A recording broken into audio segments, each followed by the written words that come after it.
When we think about our menstrual cycle, it's generally the period that we tend to focus on. However, ovulation is really the main event of the menstrual cycle. It is so important for our health, not just for making babies. I recently attended this incredible workshop with Laura Bryden. She's a women's health naturopath, a period revolutionary, and author of the books Period Repair Manual and Hormone Repair Manual. And the entire workshop was about the importance of ovulation. So this week on Siobhan Talks Periods, I wanted to share 3 of my key takeaways with you all about why ovulation is so important. Ovulation is how we make hormones, particularly the really beneficial post-ovulation surge in progesterone, which helps our mood, our sleep, our bones, our heart, and so much more. Ovulation is also associated with living longer, according to a recent BMJ study. And knowing when you ovulate is also key to tracking your cycle, even if you have irregular periods. So let's dive in and have a look at these 3 in a little bit more detail.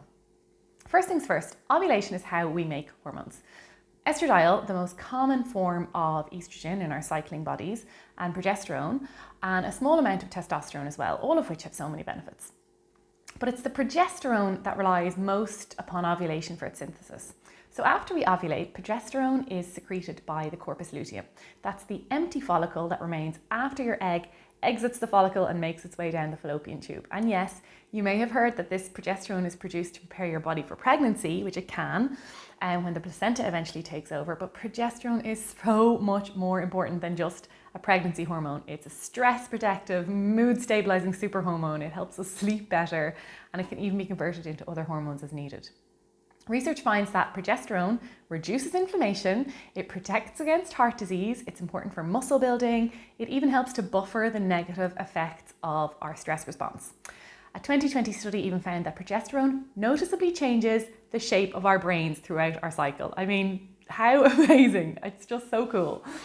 But it's really crucial to understand that we only ovulate when we're cycling naturally. So in the class, Laura Bryden, she stated quite emphatically really that progesterone is the hormone that is stolen from us by the pill. So for the most part, hormonal birth control shuts off our ovulation, which means that we don't receive all of these protective benefits of progesterone if we are suppressing our hormones with hormonal birth control. Ovulation is also associated with living longer. There was a long-term nurses' health study published in the British Medical Journal in 2020, which noted that a history of regular natural ovulatory menstrual cycles, basically having a period and not being on the pill, was associated with living longer. Now look, there are lots of different factors at play in these long-term observational studies, so of course this could just be a correlation, but it is an interesting one nonetheless. And I suppose as this field of biohacking and longevity medicine gets more and more popular, I would just love to see some research focused on women and how we can live longer, healthier lives, and specifically thanks to, what I deem as our menstrual superpowers. Ovulation and pregnancy and breastfeeding are really beneficial for us as women, largely due to the natural hormones that they create and that our bodies so vitally need. And Laura described that every time we ovulate is like a deposit in a bank account for long-term health, which I just love. We also often hear that we cycle a lot more than our ancestors because, generally they had so many more pregnancies. But remember, in pregnancy and while breastfeeding, we produce huge amounts of hormones in varying amounts at varying stages, of course, but including a lot of progesterone.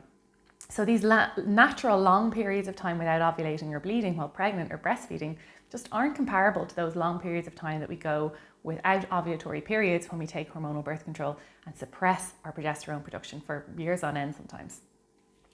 Lastly, ovulation and knowing when I ovulate has been so helpful for me to understand how to track my cycle and to know when I'm going to get my period.